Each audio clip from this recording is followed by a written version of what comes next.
Vamos a comenzar con el estudio de esta mañana. Si me pueden acompañar en sus Biblias, el estudio se llama El pecado de profanidad. Vamos a entender un poquito a qué se refiere la Biblia con esto. Nada más, si me pueden acompañar a Génesis, capítulo 25, en el verso 27 al 34.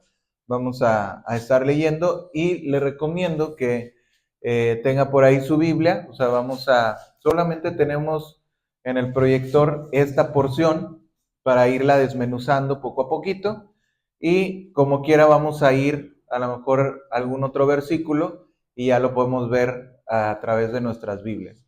Entonces yo le recomiendo que tenga por ahí su Biblia. Si quiere leer el pasaje aquí en la pantalla, ahí lo vamos a ir poco a poco desmenuzando, desglosando. Vamos entonces a ver Génesis, capítulo 25, en el verso 27. Si podemos leer así como hemos leído de pronto los versículos. Yo leo uno y ustedes leen, yo leo 27, ustedes leen el 28 y así nos vamos, ¿sí? Dice: y crecieron los niños, y Esaú fue diestro en la casa, hombre del campo, pero Jacob era varón quieto, que habitaba en tiendas. Llamó Isaac a Esaú, porque comía de su casa, mas Rebeca amaba a Jacob. Y guisó Jacob un potaje, y volviendo Esaú del campo cansado, dijo a Jacob: te ruego que me des a comer este tronco, pues estoy muy cansado. Por tanto fue llamado su nombre Edom. Y Jacob respondió: véndeme en este día tu primogenitura. Entonces dijo Esaú: he aquí, yo me voy a morir, para él pues me será la primogenitura. Y dijo Jacob: júramelo en este día. Y él le juró y vendió a Jacob su primogenitura.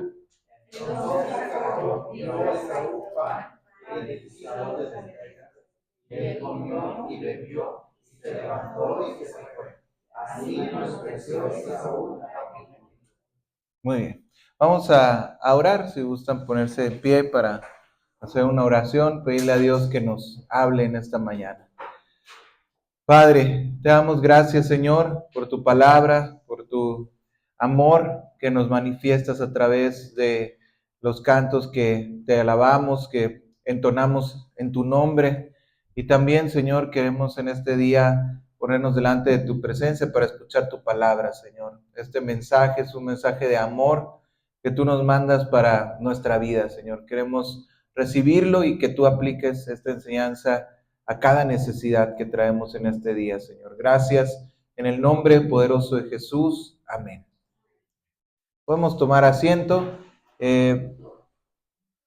Vemos nosotros hoy en día en este mundo en el que pertenecemos, que nos ofrece muchas cosas, ¿sí? O sea, podemos decir que el mundo nos atrae de diferentes maneras, y a veces pareciera como una feria, como lo describe Juan Bunyan en su sueño que tuvo, como una feria de las vanidades, ¿verdad? O sea, pareciera esa parte donde se nos ofrecen muchas cosas a bajo costo, ¿no? Parecía como que el mundo te dice: puedes ser feliz de esta manera, puedes hacer esto, y a veces podemos estar cayendo parcialmente o totalmente en esas ofertas que da el mundo, pero el precio, digamos, de las ofertas, aunque parece bajo, pero es muy alto, porque al final nos pide que menospreciemos las bellas promesas, los planes y los propósitos eternos que el Señor tiene para nosotros. Dice el libro de Proverbios que digamos que hay un perfume, tú sabes lo que cuesta en un momento dado crear perfumes, y en esos tiempos eran todavía más difícil hacer un buen digamos, aroma, crear un perfume. Y dice, pues las moscas hacen que se eche a perder. Entonces a veces pareciera que ciertas cositas pequeñas pueden hacer perder lo que es el llamado de Dios a nuestras vidas, ¿sí? Ayer estábamos nosotros estudiando dentro del estudio que llevamos de Romanos, estábamos estudiando la palabra en Romanos 9, y uno de los ejemplos que venían era precisamente el ejemplo de Esaú y de Jacob. Entonces, por eso decidimos el día de hoy estar revisando un poquito más a fondo esta historia para nosotros poder comprender también la verdad de la Escritura. El mundo entonces nos ofrece muchas cosas y tenemos que a veces que decidir en dónde queremos estar. Si queremos estar del lado del mundo o queremos estar del lado de Cristo. ¿Sí? El mundo no quiere nada con Cristo, entonces a veces pareciera que hay una línea muy delgada, pero Dios nos muestra realmente cuál es la línea verdadera. Algo que el mundo y Satanás le interesa mucho es que no seamos participantes de la gracia de Dios, que nuestras vidas no tengan propósitos eternos, y mucho menos que seamos parte del plan de Dios para la redención de los perdidos. A veces puede ser que hagamos más caso a Satanás que a Dios. Entonces ahí digamos que esa es la pregunta que en un momento dado nos vamos a estar haciendo el día de hoy. ¿Será que alguna vez llegamos a menospreciar la gracia del Señor cuando vivimos más en la carne que en la fe?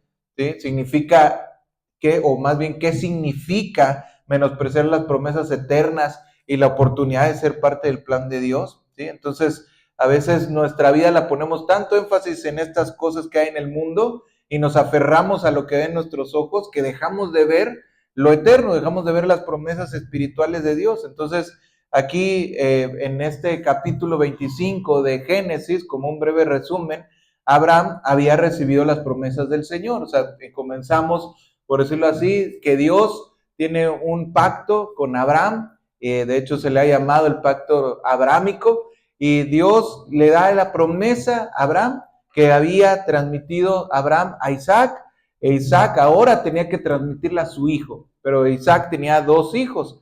El hijo, digamos que era Jacob y Esaú, pero primero, o sea, digamos que nacieron juntos, pero el primero que había salido era Esaú. Por lo tanto, Esaú había sido llamado o había sido tomado en consideración como primogénito. Pero ¿quién iba a ser el primogénito? ¿Iba a ser el mayor o iba a ser el segundo, verdad? Entonces, digamos que vamos a ver esta historia de los gemelos y quién iba a heredar la herencia familiar, y no solamente la herencia familiar, sino la herencia espiritual, porque aquí no solamente estamos hablando de la herencia natural de un primogénito, sino este heredero no solamente tenía la herencia de Isaac como material, sino también iba a heredar las promesas espirituales que Dios le había hecho a Abraham. Por eso esta herencia era muy importante. ¿Qué importancia tiene todo esto? Al final vamos a ver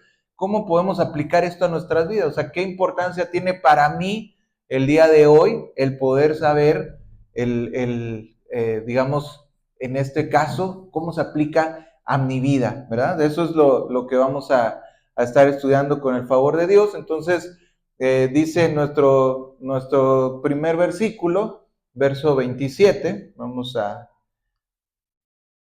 ver, Génesis 25, 27, dice, y crecieron los niños, y Esaú fue diestro en la casa, hombre del campo, pero Jacob era varón quieto, que habitaba en tiendas. Esaú y Jacob habían nacido del mismo vientre, ¿sí? Casi en el mismo momento, ¿sí? Pero tenían vocaciones distintas. Como en todo, somos personas individuales, somos personas diferentes, y aunque podemos tener hermanos, podemos ser muy diferentes. Aunque podemos ser criados por la misma madre, podemos ser muy diferentes. Esaú y Jacob habían nacido del mismo padre, de la misma madre, y finalmente eran personas diferentes. Uno era diestro en la casa, hombre fuerte, hábil en el campo, mientras Jacob nos dice que era tranquilo, que era un hombre que le gustaba quedarse en la casa. Probablemente Jacob podría haber tenido una actividad como pastor de ovejas, pero también de alguna forma vemos que el verso 28 nos dice,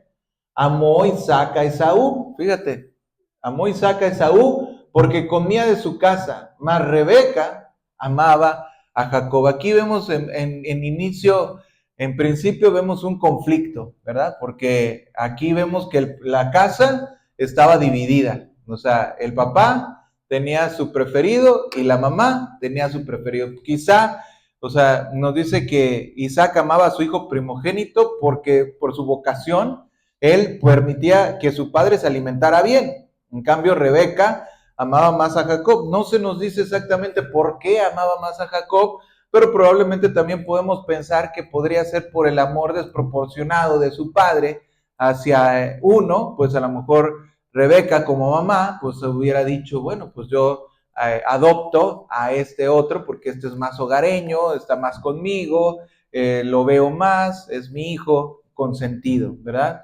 Entonces, de alguna forma, entre los versículos 28, 27 y 28 hay una diferencia muy grande de años, ¿verdad? O sea, a veces podemos pensar que entre un versículo y otro son un mismo relato, pero realmente podemos entender del verso 27, si me lo regresas, dice, y crecieron los niños, o sea, estaban en esa parte de desarrollo, dice que habitaban en tierras, pero en el verso 28 ya nos habla precisamente que amó, o sea, ya había, por decirlo así, se perfilaba hacia un punto, ¿verdad?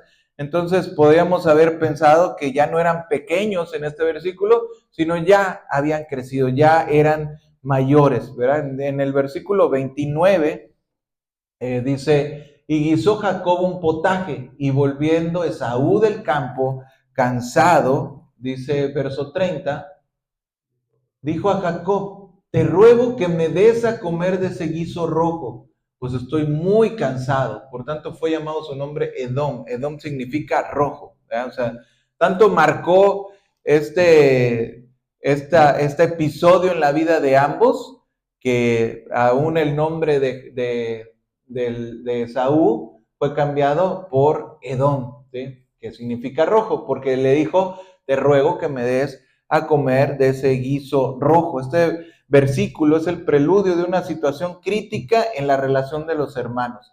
Jacob generalmente habita en tiendas, había estado en casa cuando su hermano mayor había ido de casa, pero en ese día pues no le había ido bien, porque pues no, obviamente entendemos que Esaú regresó cansado y sin nada que hacer de comer, ¿verdad? Entonces, pues Jacob había tenido por ahí unas lentejas, se nos dice que eran este potaje, que pues de alguna forma era un platillo preparado, ¿sí? Había tenido una ardua labor Esaú y en la escritura dice que había regresado cansado, estaba fatigado, sediento, hambriento, y le dice, te ruego que me des de comer de ese guiso rojo porque estoy muy cansado. Esaú hace un pedido, pues, clamoroso a su hermano, expresando que está totalmente cansado y hambriento.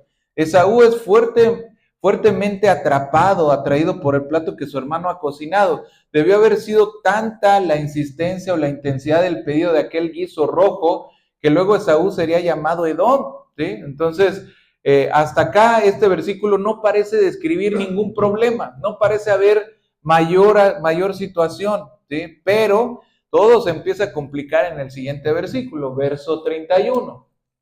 Dice, y Jacob respondió, véndeme en este día tu primogenitura, ¿sí? Fíjate esta parte, ¿no? Es muy importante. A entender esta parte es sumamente importante para comprender el resto de la porción. Este versículo tan corto describe muchas cosas acerca de Jacob. Primero vemos que Jacob es un oportunista, ¿verdad? Porque de alguna forma, pues él ve que, pues o sea, su hermano está en debilidad, está vulnerable, está cansado, está con la oportunidad de pedirle algo a cambio. No sabemos cuánto tiempo ellos habían estado peleando por la primogenitura. Yo no me puedo imaginar que sea la primera vez que estaban hablando de la primogenitura, ¿sí? O sea, realmente pareciera como un pleito que ya tenían desde hace tiempo, ¿verdad? O sea, uno es el predilecto del papá, otro es el predilecto de la mamá. Los dos saben que hay un heredero porque obviamente tenía que haber un heredero y ya se sabe porque pues el Dios de Abraham tenía una promesa y Abraham lo decía, Dios me prometió y Dios me va a dar esto. Y luego se lo transmite a Isaac, ¿sí? E Isaac, ¿qué tenía que hacer? Transmitirlo a sus hijos. Entonces, Seguramente Isaac había hablado con ellos acerca de las promesas que Dios había hecho para su pueblo. Entonces, ellos estaban como en un constante, quiero pensar de alguna forma, como que había un constante distanciamiento entre los hermanos, no se llevaban muy bien, al parecer, y finalmente tenían también ese pleito por la primogenitura. ¿Sí? Jacob muestra con palabras algo que venía guardando tiempo atrás, y sus palabras revelan el deseo de su corazón. Jacob era considerado el menor y quiere ser el primogénito. Los beneficios de la primogenitura de forma natural caían en Esaú, porque Esaú había salido primero. Pero debemos preguntarnos, ¿por qué Jacob quiere la primogenitura? Tal vez en nuestro tiempo, en nuestra cultura, los tiempos son distintos. A lo mejor hoy en día podríamos equipararlo un poquito a la herencia, ¿verdad? La herencia, los terrenos de la abuela, ¿no? Que a veces la gente se le da risa, ¿no? Que de repente hay esos pleitos entre familia de quién se va a quedar con el terreno, quién se va a quedar con la casa, quién se va a quedar con esto, con lo otro.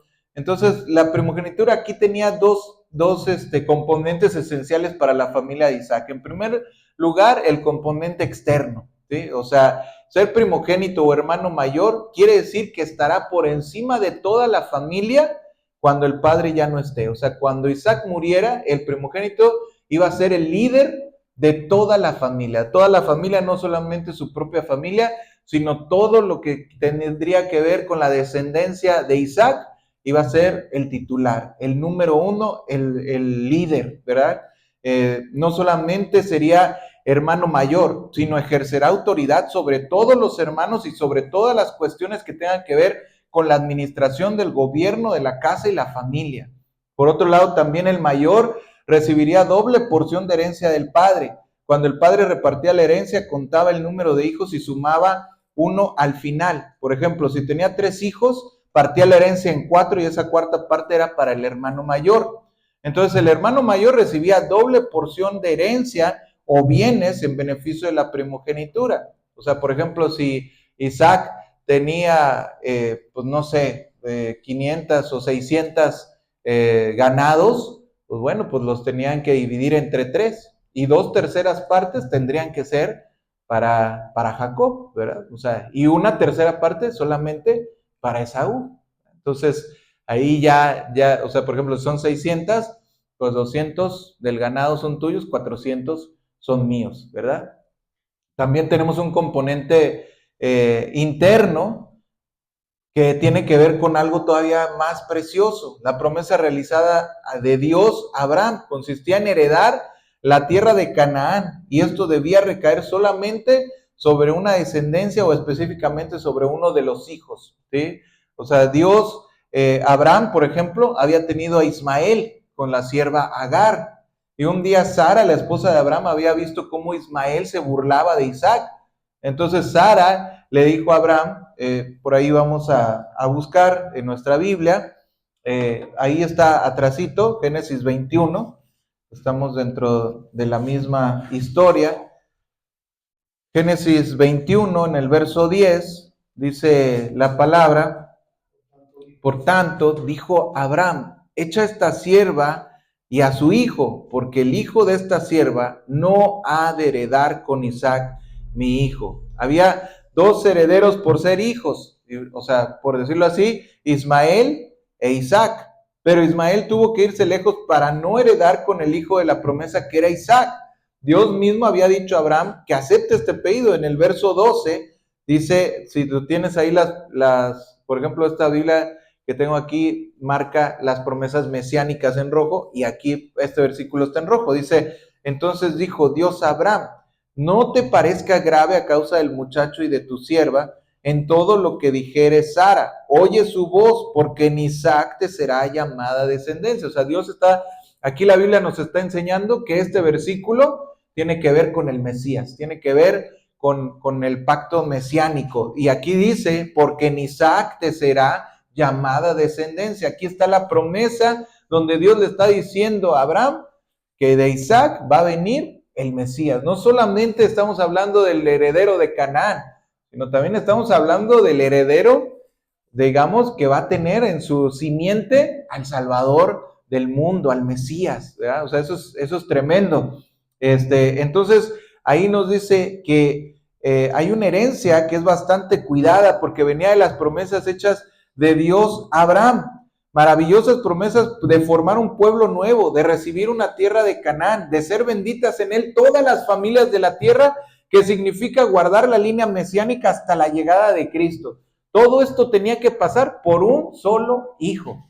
Lo que se estaban jugando, ¿sí me entiendes? O sea, lo que estaba en juego eran dos, pero uno es el que va a heredar todo. No pueden ser los dos, no puede ser mitad y mitad. No pueden hacer el Mesías de la mitad de Jacob y de la mitad de Esaú. Tiene que ser de uno solo, ¿sí? ¿Qué sucedió con los otros hijos de Abraham que tuvo concetura en relación a la herencia? O sea, fíjate que ahí con Ismael y con Isaac, pues no fue que Ismael fuera el primogénito, sino nos dice que pues fue tomado el hijo de la herencia, Isaac, aunque nació después. ¿Y qué pasó con los otros hijos de las concubinas? Génesis 25, ahora avancemos un poquito. Génesis 25, 26. No, 25, 6. Dice, pero a los hijos de sus concubinas dio Abraham dones y los envió lejos de Isaac, su hijo, mientras él vivía hacia el oriente, a la tierra oriental. ¿Sí? ¿Qué pasó con ellos? Pues Abraham envió lejos a sus hijos que tuvo conceptura para evitar potenciales problemas, ya que la herencia espiritual y las promesas estaban sobre Abraham y debían recaer solamente sobre un hijo que iba a continuar la línea mesiánica. ¿Sí? Entonces, tenemos un problema entonces aquí. Hay dos hijos de Isaac, Esaú, mayor, Jacob, el menor, luchando desde el vientre, porque nos dice que desde el vientre estaban ahí los dos luchando y de paso alentados por un amor desigual de sus padres, solamente uno de ellos tendría que recibir la promesa. Así que cuando leemos nuevamente Génesis 25, 31, dice, y Jacob respondió, véndeme en este día tu primogenitura. O sea, Jacob sabía que él estaba en desventaja. Jacob sabía que por alguna razón, pues su hermano Esaú era el que tenía el privilegio de la primogenitura. Parecía como que ya estaba todo, digamos que definido desde el momento del nacimiento, pero dice Jacob, véndeme tu primogenitura. Ahora sabemos que la primogenitura no se trataba solo de una doble herencia de los bienes materiales del padre y la autoridad de la casa, sino también de las promesas extraordinarias de recibir, de ser parte del pueblo escogido de Dios, de recibir la tierra de Canaán, de bendecir a todas las familias de la tierra con un descendiente que cumplirá la función mesiánica. La primogenitura estaba presentando todas esas cosas y Jacob acaba astutamente de pedirle a cambio de un plato de comida. Véndeme en este día tu primogenitura. Jacob al pedir esto está pidiendo un acuerdo inapelable, vinculante, que debía ser respetado por ambas partes y es posible, no nos dice exactamente este versículo, pero es posible que también hubiera algún testigo por ahí o personas que estuvieran atestiguando esta situación. Tenemos en este versículo a Jacob, cuyo nombre, ¿alguien sabe qué significa Jacob? No, no, engañador sería diferentes. ¿Mande? Es todo lo contrario del engañador. Bueno, Viene del linaje para que de ahí venga Jesús. sí, o sea, bueno, Jacob inclusive le tuvieron que cambiar el nombre a Israel, que es el que lucha con Dios. Pero Jacob de inicio es el suplantador, ¿sí? O sea, que también Esaú después dice, ya me ha suplantado dos veces, ¿verdad? O sea, Jacob sí en cierta manera pudiéramos pensar como un cierto engaño, pero no es engaño, sino más bien el que suplanta, ¿verdad? O sea, era el sentido de su nombre, suplantador, un hombre astuto, oportunista, aprovechando la situación de su hermano en una condición de debilidad. Sin embargo, a pesar de todas las cosas malas que vemos en Jacob en este momento, podemos rescatar una buena. ¿Cuál pudiéramos decir que fuera la cosa buena que en este momento demuestra Jacob?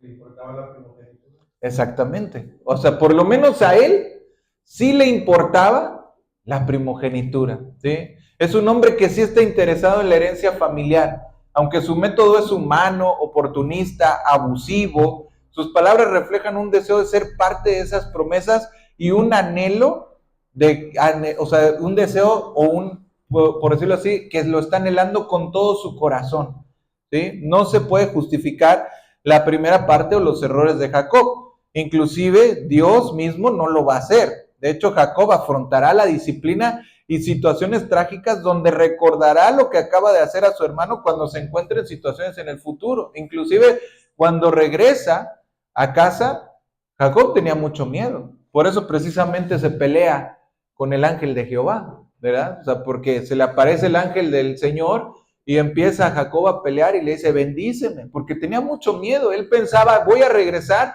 y Esaú me va a matar, ¿sí? E inclusive todavía después de que pelea con el ángel y el ángel le dice que le cambia el nombre y le da una promesa y todo, bueno, pues todavía después dice, pues váyanse primero ustedes y váyanse y denle regalos a mi hermano, porque él pensaba que lo iban a matar. O sea, él cargó con las consecuencias de su oportunismo, ¿sí? Pero dice que de alguna manera, pues él había sido elegido por Dios para ser el heredero espiritual. Ya Dios le había dicho a Rebeca que Jacob iba a hacerlo, pero Jacob se parece tanto a nosotros muchas veces porque queremos ayudarle a Dios. ¿Y cuántas veces nosotros queremos que Dios haga las cosas conforme nosotros pensamos, ¿verdad? O sea, aunque Dios tenga, yo te puedo decir una cosa bien clara. Si Dios tiene algo para ti previsto en tu vida, si Dios te ha destinado que tu ministerio, tu función, tu razón de existir en este mundo sea algo, no te preocupes, Dios de la manera más difícil de creer se va a encargar de que eso sea para ti, de que eso suceda en tu vida.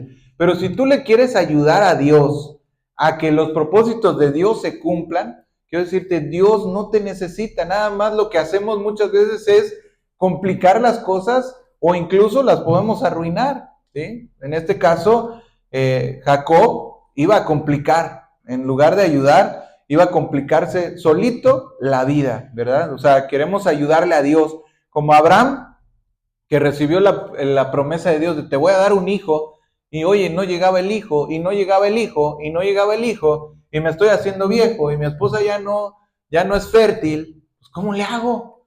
Ah, no, pues a lo mejor Dios quiso decir que tuviera el hijo con otra mujer. ¿Le quiere ayudar a Dios, Abraham? ¿Y qué fue lo que hizo? Nada más complicó las cosas, ¿verdad? O sea, en lugar de ayudar, hasta el día de hoy, el pueblo de Israel y los palestinos siguen teniendo problemas por ese error, ¿sí? Los hijos de Ismael y los hijos de Isaac siguen peleándose hasta el día de hoy. ¿Por qué? Porque Abraham le quiso ayudar a Dios. Igualmente, aquí tenemos a Isaac a Jacob, queriéndole ayudar a Dios. No, pues a lo mejor la mamá le dijo, Dios ya me dijo que tú eres el elegido. Y Jacob ha de haber dicho, bueno, pues ¿cómo le hago? Si este tiene la primogenitura es de él legalmente, me la va a quitar. ¿Cómo le hago? Le tengo que vender algo, tengo que hacer un negocio. Los judíos son buenos para eso, ¿eh? Buenos negociantes. Dijo, ¿cómo le hago? Pues, no, pues te la vendo, ¿verdad? Y realmente no era el plan de Dios. Eso no era de Dios. Eso no era el plan de Dios. Sin embargo, bueno, dice aquí Génesis 25, 23. No lo traemos, pero vamos a verlo. Génesis 25, 23. Y le respondió Jehová, 2 naciones hay en tu seno, y 2 pueblos serán divididos desde tus entrañas. Y el pueblo será más fuerte que el otro, y el mayor servirá al menor. Entonces, Jacob no tenía que luchar o buscar por sus fuerzas la primogenitura, sino tan solo esperar quieto la providencia de Dios en el tiempo del Señor, ¿sí? O sea, si tan solo pudiéramos entender que no requiere Dios nuestra ayuda para cumplir sus propósitos en nuestra vida, o sea, realmente Dios puede hacer lo que, si Dios te ha dicho, te ha dado una promesa, si Dios tiene algo para ti, ¿qué tienes tú que hacer? Creer, ¿sí? Solamente creer, tener fe. Por medio de la fe somos salvos, por medio de la fe obtenemos las promesas, por medio de la fe Dios actúa en nuestras vidas. Entonces tenemos que confiar en Dios, creer lo que realmente Dios nos ha dicho, lo va a cumplir, ¿sí? Podríamos doblar nuestras rodillas pidiendo al Señor que en su misericordia haga de acuerdo a su voluntad y que nosotros esperaremos en Él por su sí o por su no. Cuando Dios te diga que sí, pues ya, Dios te dijo que sí. Cuando Dios te dice que no, no le muevas, no te vayas, no te obstines, no te aferres a cosas que Dios realmente no los va a hacer en tu vida. ¿Sí? A veces nosotros pensamos, es que esto me conviene, es que esto debe de ser así, es que yo creo que va a ser para Dios, y le empiezan a encontrar razones y circunstancias y usos a cosas que yo quiero ese lugar. ¿Sí? Ah, bueno, ¿y por qué? No, es que va a servir mucho para Dios, para las personas y para esto y para el otro. Y si Dios no te lo quiere dar, ¿por qué quieres estar duro y dale con lo mismo? Dios no te lo va a dar, pero si Dios te ha dicho que sí te lo va a dar, no te preocupes, en algún momento va a llegar, en el momento de Dios. Por eso muchas veces se dice, los momentos o los tiempos de Dios son perfectos. A veces decimos, ¿por qué antes no me llegó? ¿Por qué a Moisés le llegó el llamado bien lejos y ya estaba viejo? Ya habían pasado cuántos años y Dios apenas lo manda a llamar. Bueno, porque en ese momento Dios lo llamó. ¿Por qué Jesús no empezó su ministerio antes? ¿Por qué hasta los 30 años ya estaba grande? Porque en ese momento era el momento de Dios. Y así hubiera sido un día que durara su ministerio, iba a ser el mejor día del mundo, iba a cumplir todas las cosas que Dios quería que hiciera. ¿Sí? O sea, no tenemos que pensar en términos humanos. Jacob sí tendrá lo que Dios había prometido, porque Dios siempre cumple sus planes. Pero Jacob acaba de inscribirse de forma voluntaria a la escuela de la disciplina del Señor. ¿Verdad? Porque no pensemos que no va a haber consecuencias. Todas las obras tienen consecuencias. Como dice la palabra, no os engañéis, Dios no puede ser burlado. Todo lo que el hombre sembrare, ¿eso qué? También cosechará, también segará. ¿Sí? Entonces, a veces, cuando queremos ayudarle al Señor, nos metemos en problemas gratis y esos problemas nos acompañan toda la vida. ¿Sí? Entonces, de verdad, te lo recomiendo, te hago ese consejo de todo corazón. No trates de ayudarle a Dios. Hay que hacer las cosas conforme a la voluntad de Dios y esperar. ¿Sí? Él, Jacob, tendrá que pasar por dolor, estas cosas que no son buenas y no estaban parte en el propósito divino. El oportunista, cuando decida casarse, caerá en las manos de un suegro más oportunista que él, ¿sí?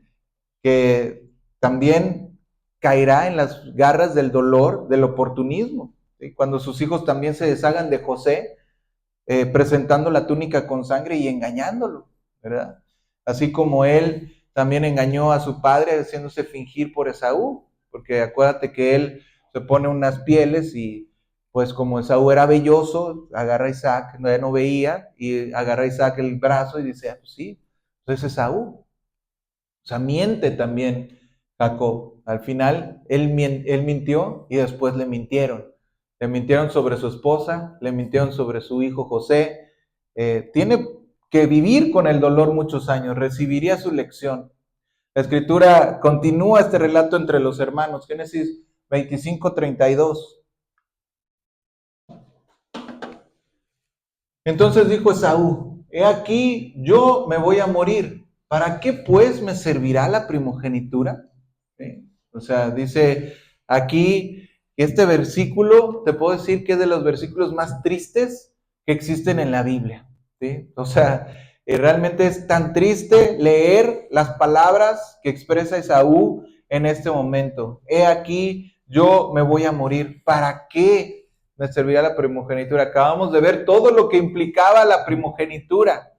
Si te dijeran, de tu linaje va a salir el Mesías, ¿no sería una gran promesa? ¿No sería lo mejor que te puede suceder en el mundo? Este versículo nos dice que Jacob, o sea, el pasaje, vemos que Jacob era oportunista, no obraba bien. Había otro hermano que era peor, ¿sí? O sea, aquí vemos al peor de los dos. al menos Jacob tenía en su mente y su corazón el deseo de ser parte de las promesas espirituales de Abraham y de su padre Isaac. Pero Esaú es una persona que deshonra totalmente la herencia de la familia, ¿sí? Por eso hablamos que Esaú cometió el pecado de profanidad. Este es el pecado de profanidad, ¿sí? ¿Cómo profanas? Menospreciando, ¿sí? Menospreciando lo que es santo, pisoteando las cosas que son sagradas. Más adelante nos cuestionaremos si también nosotros a veces podemos ser como Esaú. Pero por ahora podemos ver que Esaú es el hombre valiente y fuerte que según esto no tiene temor, porque él es un cazador, es un hombre diestro, pero no tiene tampoco temor de Dios ni de su padre. En la mente de Esaú, las promesas recibidas no valen más que un plato de comida. ¿Sí me entiendes? Él equipara, él hace equivalente un plato de lentejas con las promesas de Dios, con la herencia de Dios. ¿Sí? Está dispuesto a perder todo, la primogenitura, por su esclavitud a su necesidad física y un plato de comida que lo ha conquistado por los ojos. Como más bien había dicho antes a Jacob, dame de comer de ese guiso rojo. Probablemente estaba el potaje hirviendo, salía el olorcito rico y el otro ya sentía que se desmayaba y dice, ahorita me voy a comer un plato bien sabroso, me voy a sentir satisfecho y todo habrá pasado. Prefiero mi bienestar ahora que las promesas de Dios para el futuro. De todas maneras, yo me voy a morir. ¿Qué pasa?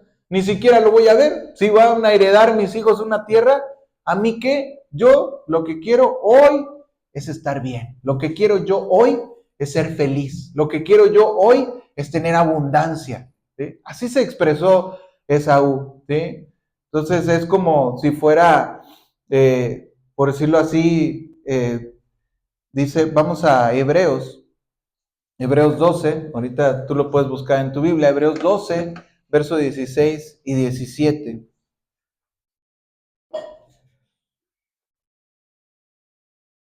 Nada más déjenme saber cuando ya lo tengan, yo aquí lo tengo por escrito.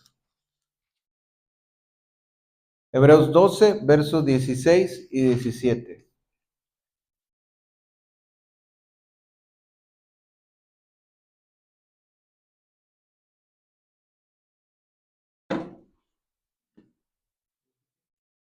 Versos 16 y 17.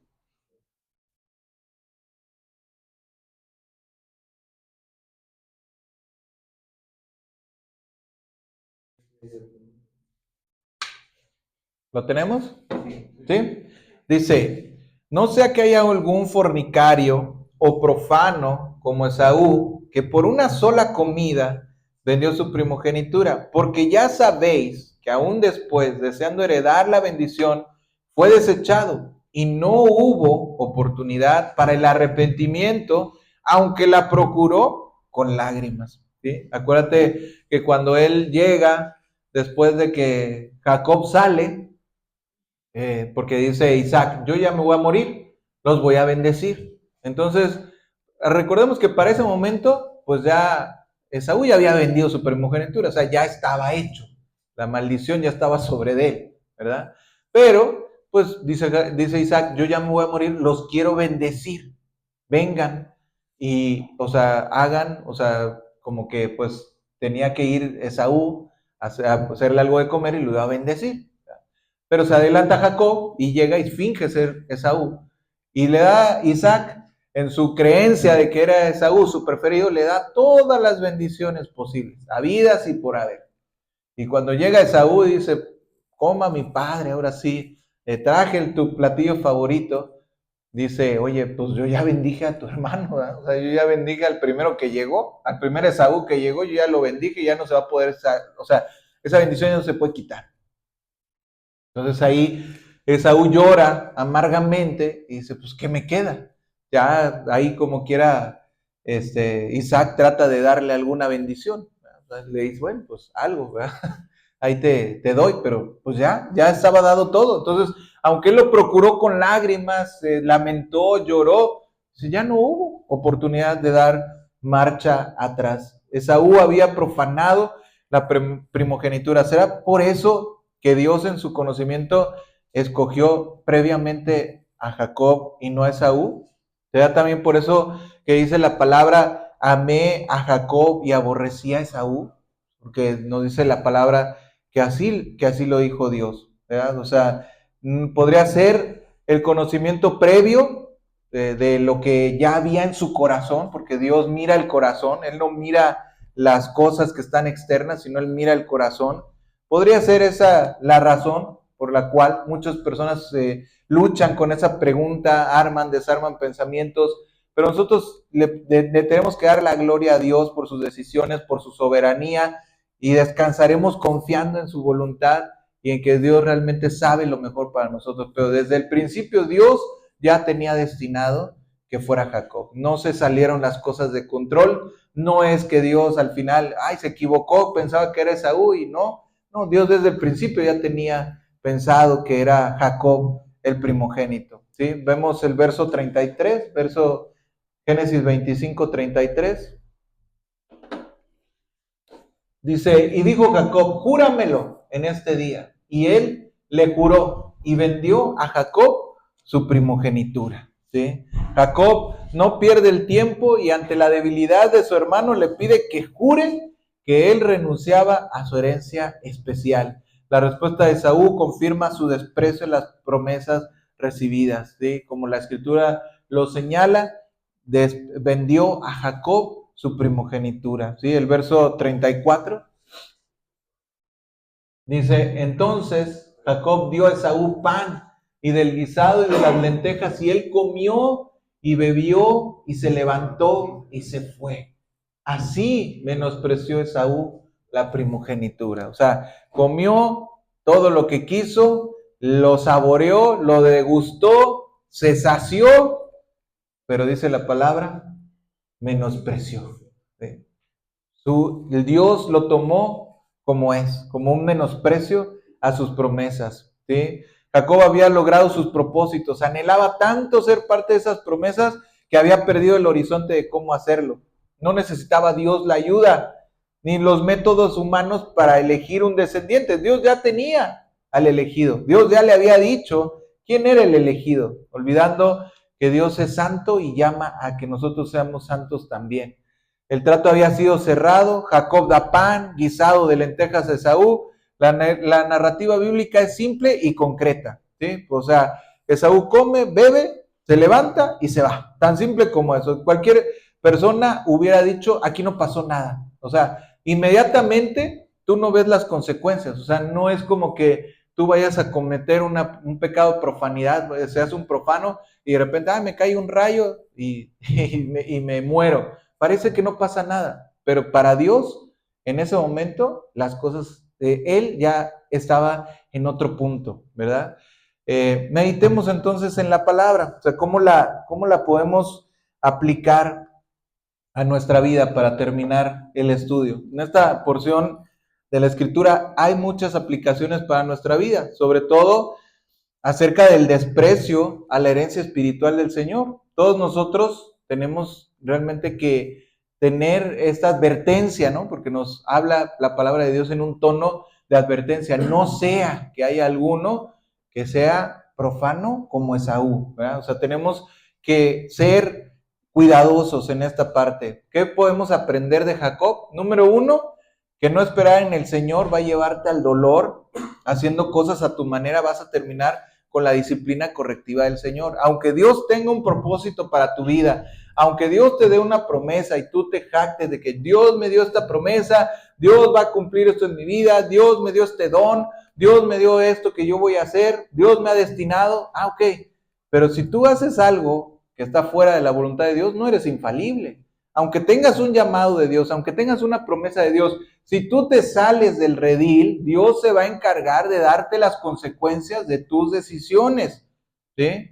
Jacob era oportunista. En este tiempo no era el Jacob que confiaría plenamente en el Señor. ¿Hay cosas buenas en él? Sí. Quería ser parte de las promesas del Señor, las anhelaba, pero no honraba totalmente al Dios de las promesas. ¿Sí? Tiene un mal actuar, recurre a su oportunismo, estrategias que no son de Dios, prefiere utilizar su astucia, en vez de las maravillas de Dios que obra a su tiempo. ¿Cuánto nos parecemos a Jacob?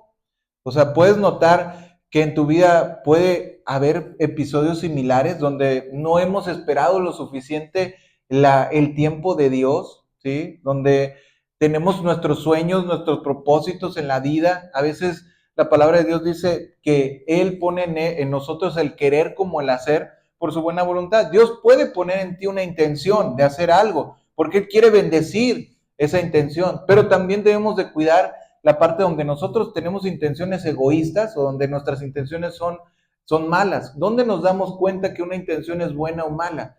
Bueno, ¿para qué lo quieres? O sea, no, quiero un trabajo donde gane 80,000 pesos. ¿Y para qué lo quieres? O sea, ¿no es excesivo? ¿No es demasiado? ¿O realmente tienes ese gasto? ¿Para qué? O sea, tenemos que preguntarnos, mi verdadera motivación, ¿para qué? No, es que quiero un barco. ¿Y para qué?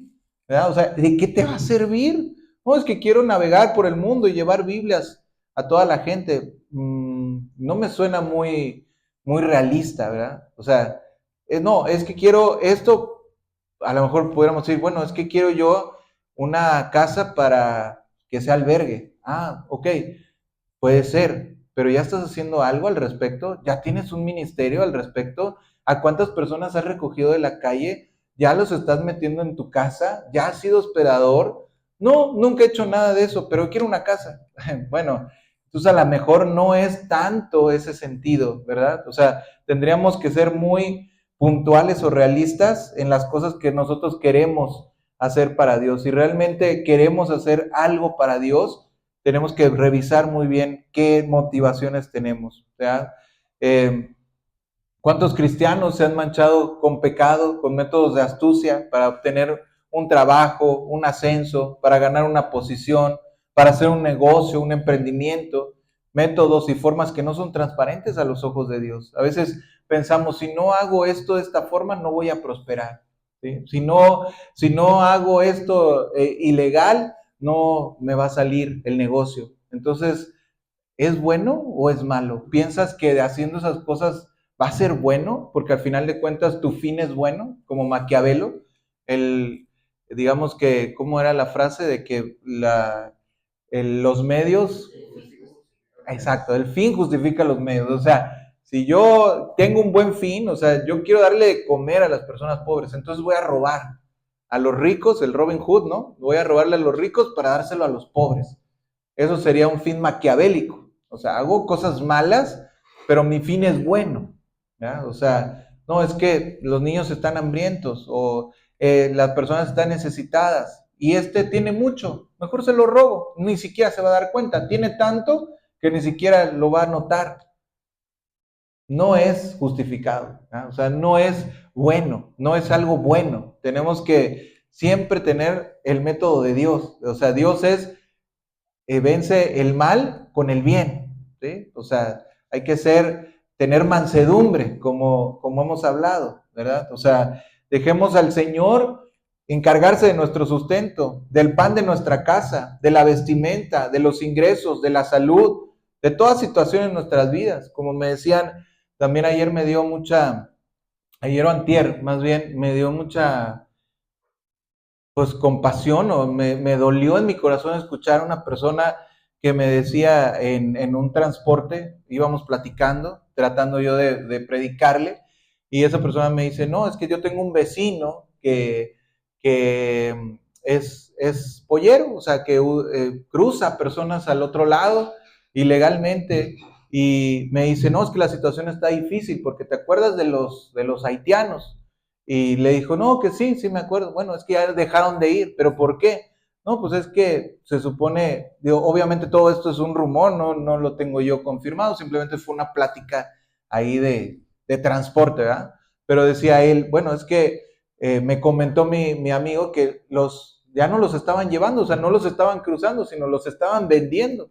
Y eso, ¿pero para qué? ¿Para esclavizarlos? No, para hacer para los órganos, ¿verdad? O sea, lo estaban vendiendo para sacarle los órganos. Entonces, de repente dices tú, oye, ¿en qué mundo vivimos, no? Y dice, es que ya ve que a ciertas personas que son muy poderosas o muy ricas, no les importa, simplemente quieren ese órgano.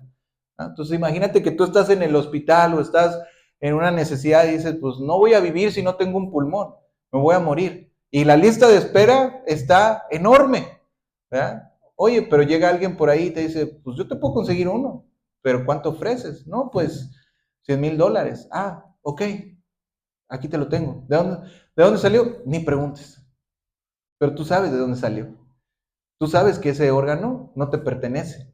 Tú sabes que cobraste una vida para obtener el hígado, el riñón, las córneas, el corazón. Ah, no, pero es que mi hijo ya pudo vivir. Sí, pero tú le quitaste el hijo a otra mujer. Le quitaste el esposo a otra familia. Le quitaste el papá a otros niños. ¿Sí me entiendes? A veces no queremos pensar en esas cosas, pero dice la palabra, realmente necesitamos la justicia en el mundo. Entonces, si yo siempre pongo por encima de los demás mi quehacer, no, es que yo tengo que cumplir el plan de Dios para mi vida. Pase lo que pase, yo necesito mi órgano. No, no, mejor morir, pero irte al cielo con la conciencia tranquila que estar haciendo cosas que realmente maten a los demás. Igual los vendedores de droga, ¿qué hacen? Matan a las personas. Los vendedores de fentanilo, que tanto se habla el día de hoy, ¿no? Dicen que vendiendo fentanilo son las ganancias más estratosféricas que puedes tener. Con un pedacito haces mucho dinero. Pero ¿a costa de qué? De matar a personas con esa sustancia, ¿verdad? Salmo 37:4 dice la palabra, deleítate a sí mismo en Jehová y Él te concederá las peticiones de tu corazón. ¿Sí? Vivamos como creyentes que descansamos en la voluntad de Cristo. Es un versículo que dice, concederá las peticiones de tu corazón. Deleítate a sí mismo en Jehová. ¿Qué es deleitarse en Jehová? Me deleito en ti. Conozco tu voluntad que es buena para mí y descanso en tu voluntad, no en la mía, en tu tiempo, no en el mío, en lo que tú quieres para mí, no en lo que yo quiero para mí. ¿Sí? Si esto lo hubiese comprendido Jacob, hubiese evitado el dolor en su vida y la disciplina del Señor. Aprendamos a dejar nuestras vidas y todos los aspectos de nuestra vida en las manos del Señor. La segunda cosa que podemos aprender también no es el esfuerzo humano que te lleva a los propósitos divinos, sino el Señor que mira los corazones. ¿Sí? Tenemos que aprender tanto de esto. Ojalá que tú también quieras aprender tanto de esto. Jacob está luchando por la primogenitura, pero realmente ni él ni Esaú tenían la decisión sobre esas cosas espirituales. O sea, ellos como que véndemela, yo te la vendo, yo te la doy, yo la voy a tener, yo esto, yo soy el preferido, no, yo soy el preferido de mi papá. Al final, no era ni siquiera la decisión de ellos, no, ellos no iban a decidir, la decisión era de Dios, ¿sí? Cuando se trata de la bendición heredada, de la promesa, no es mero curso de acciones humanas, sino son espirituales, y Dios es el que obra para su gloria, no para los hombres, ¿sí? A veces nos encaminamos con tantos esfuerzos humanos cuando realmente Dios nos ha llamado a vivir piadosamente con corazones puros delante de Él. Hay un evangelio de prosperidad que de repente nos enseña en muchas iglesias evangélicas que ha hecho mucho daño a los creyentes, ¿verdad? Hablando de que ese evangelio identificamos todos la prosperidad como el hecho de que debemos de tener sueños e ilusiones, ¿verdad? Que Dios hoy en día es como un psicoevangelio donde dicen, no, pues tú debes de tener grandes sueños, grandes ilusiones y Dios va a cumplir todos tus sueños, ¿sí? Que Dios está ahí para ayudarte para lograrlo, que eres un conquistador, que debes luchar para alcanzar tus metas, inclusive personas que dicen que pongas las manos sobre los objetos para que sean tuyos. Tendremos que felicitar entonces a Jacob por su entusiasmo a pesar de sus obras, ¿sí? Pero no es así. O sea, Dios no estaba buscando un ganador de la lucha de la primogenitura. Eso no es un reality de vamos a todos a ver quién es el rival más débil o quién es el vencedor de la competencia. No, Dios quería un corazón humillado que reconozca su necesidad de Él. ¿Cómo lo sabemos? Porque Él obra muy sencillo, ¿sí? Distinto a lo que el hombre espera. Jesucristo no vino de Caín, ¿verdad? el primogénito. Caín era el primogénito, no Abel. Pero Jesús no vino de Caín, sino de Sem, ¿verdad? Cristo no vino de Nacor ni de Harán, sino de Abraham. Cristo no vino de Ismael, el hijo mayor, sino de Isaac. Cristo no vino del hombre valiente y cazador Esaú, sino del penitente y arrepentido Jacob. Cristo no vino de los 7 hijos mayores de Isaí. ¿Te acuerdas? Que llegó por ahí el profeta, era Samuel, ¿sí? Llega Samuel y le dice, ¿dónde están tus hijos? E Isaí lo saca el más grande y bueno, y el primogénito, este es mi primogénito. No, ese no es. Bueno, el segundo, no, el tercero, no, todos, bueno, ya están todos aquí. No, aquí falta uno. Ah, sí, está el otro que no sirve para nada. Ah, tráemelo, este es el bueno. ¿Sí? O sea, imagínate, ¿verdad? O sea, realmente Cristo no vino del hijo mayor de David tampoco, sino de uno pequeño. ¿Sí? Estás luchando por cosas humanas cuando el Señor decide tan solo mirando los corazones. Qué inútil es esforzarse para solo terminar pecando. Cuando el Señor busca corazones humillados. ¿Ya? Era lo que también hablábamos ayer. O sea, no es del que corre ni del que quiere, sino del que Dios tiene misericordia, dice la palabra. Entonces, ¿qué podemos hacer nosotros? Rogar por su misericordia, pedir que Dios tenga misericordia de nosotros, ser corazones que Dios estén dispuestos, porque dice la palabra que Dios está buscando y sus ojos recorren toda la tierra buscando esos corazones en donde derramar su poder. Dios tiene poder, Dios tiene la gracia, Dios tiene los recursos ilimitados, pero Él no busca los mejores, Él busca los mejores corazones, los corazones adecuados, los corazones humillados, los corazones que están dispuestos a hacer su voluntad. No está llamando Dios a hacer tus sueños, ¿sí? Ni a buscar tus métodos. Está buscando tu corazón. Está buscando dónde está ese espacio para que Él haga su trabajo. El Señor mira los corazones, ¿sí? Valora la tercera cosa que podemos entender, ya para finalizar. La tercera cosa que podemos entender es valorar lo eterno por encima de lo temporal. No menosprecies ser parte de los planes y propósitos de Dios por las cosas temporales que el mundo ofrece. Hay que valorar lo eterno por encima de lo temporal. ¿Sí? Esaú despreció ser parte de los planes de Dios, despreció la herencia de la familia, incluyendo ser parte de los propósitos de Dios. Hay cosas que deberíamos valorar más que nada en el mundo. Eso es la comunión con Jesús y ser parte de sus planes y propósitos. Esaú había profanado ese honor al cambiarlo por lo temporal, ¿sí? O sea, al elegir satisfacción temporal en vez de las promesas. Tal vez digas, yo nunca he cambiado al Señor, sigo asistiendo a la iglesia, pero ¿te sientes también partícipe de la obra de Dios en el mundo? ¿Eso es importante para ti? Hay personas en el mundo hoy muriendo por su fe. ¿Y nosotros qué estamos haciendo?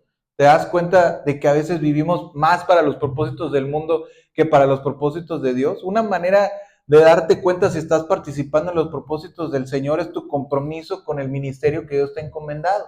Yo no sé si tú sabes, pero realmente Dios a todos nos encomienda un ministerio. ¿Qué es un ministerio? Es un servicio. ¿Ya? O sea, ¿en qué le sirves tú a Dios? A lo mejor tú puedes decir, bueno, yo soy una persona nueva, no sé mucho, soy nuevo en el Evangelio, pero si tú ya tienes tiempo en el Evangelio, si tú, no sé, podríamos decir, en base a mi experiencia, yo podría decir, si tienes más de 3 años constantemente siguiendo al Señor, eres una persona bautizada, eres una persona que ya estudió la palabra de Dios durante suficiente tiempo, comprometido con Dios. Yo creo que tú debieras ya de tener un ministerio. ¿Qué es un ministerio? Pues es una labor en la cual tú directamente sabes que sirves a Dios, ¿sí? O sea, hay diferentes ministerios, pero es un servicio a Dios. Hay personas que dicen, yo voy a ser un evangelista, ¿sí? Un evangelista en la calle, y se ponen a predicar, y se ponen a repartir volantes, y se ponen a predicarle a las personas, y se ponen a traer personas a la iglesia, y son personas que evangelizan y traen personas a la iglesia, o pues finalmente van y acuden a la necesidad. Hay otras personas que van a los hospitales. Bueno, pues voy yo al hospital, visito personas o estoy ahí dándole alimento a las personas que están afuera esperando sus familiares, ¿verdad? O sea, pero es algo constante, ¿verdad? O sea, un ministerio no es algo que dices tú, bueno, pues fui una vez a la cárcel. Hay otras personas que van a la cárcel y están ahí teniendo ya contacto con los familiares de la cárcel, con los reos, les hacen ayuda social, etcétera. Hay otras personas que se dedican a los niños, hay otras personas que se dedican a los adultos mayores, o sea, personas que tienen un servicio para Dios definido, ¿verdad? Otras personas que se dedican precisamente a la iglesia, etcétera. O sea, hay muchos ministerios.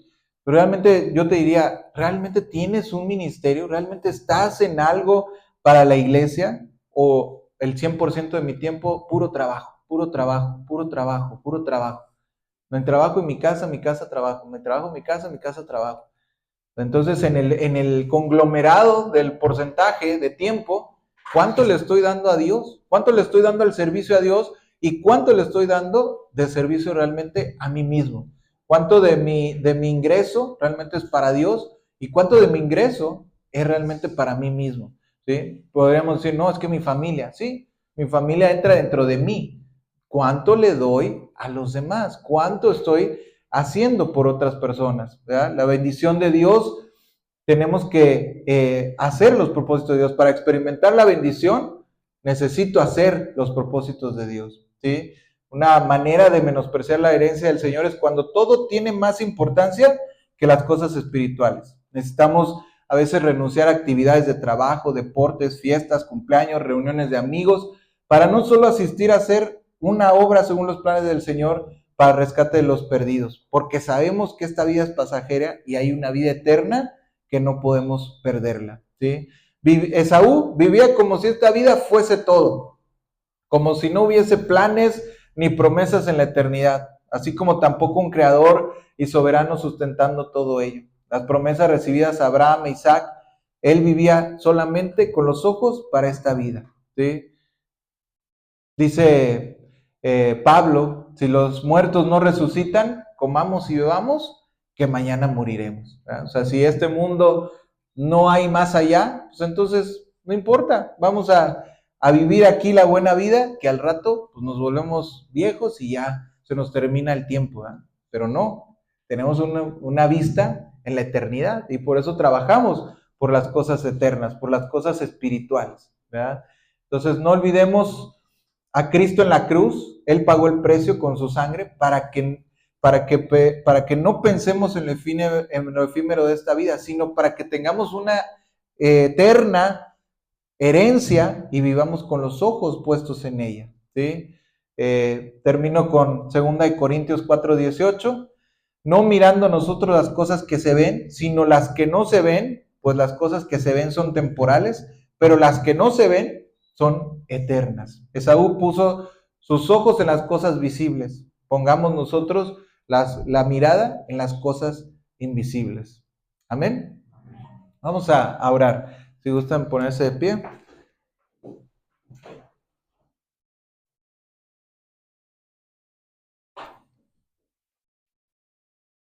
Padre, te damos gracias, Señor, por este mensaje donde tú nos enseñas, Dios, acerca de Esaú, Señor. Tú sabes cómo este varón menospreció tu plan, menospreció tu herencia, menospreció las cosas que tú, Señor, tienes para tus hijos. Que no seamos así, Señor, que realmente podamos nosotros tener siempre los ojos puestos en Jesús, autor y consumador de la fe. Que podamos nosotros tener una vida realmente enfocada en las cosas que merecen, en las cosas eternas. Que podamos valorar lo suficiente lo espiritual, Señor, por encima de lo que se ve, por encima de las necesidades materiales, Señor. Siempre tenemos necesidades materiales, pero sabemos que lo material solamente es un medio para seguir en las cosas espirituales, Señor. Ayúdanos siempre a estar con los ojos puestos en ti, Señor. Más allá de las necesidades que hay en este mundo, que podamos trabajar por las necesidades eternas, Señor. Gracias, Padre, por tu amor, por tu bondad, por tu guía en esta hora, Señor. En el nombre poderoso de Jesús. Amén. Amén. Podemos tomar asiento. Vamos a ir terminando con la transmisión. Solamente quiero, antes de retirarnos, dar unos avisos. Próximo domingo estaremos transmitiendo nuevamente en vivo.